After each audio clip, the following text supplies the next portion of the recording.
আবার বড় বড় আলাপ করো আমার সাথে, সাবধান বইলা দিলাম, খুব সতর্ক। মামলা করলাম বলে একজনের বিরুদ্ধে, এখন কিন্তু 21 জন হয়েছে।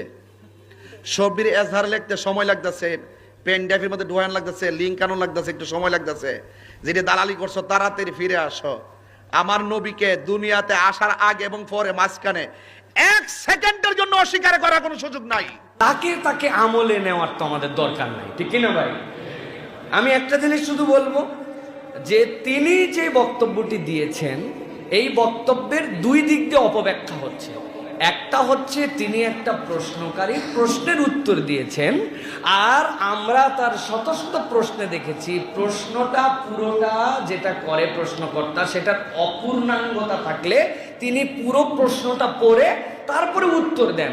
এখন প্রশ্নকর্তার প্রশ্ন যেটা পড়ছেন এটাকে যদি আপনি উত্তর বানায়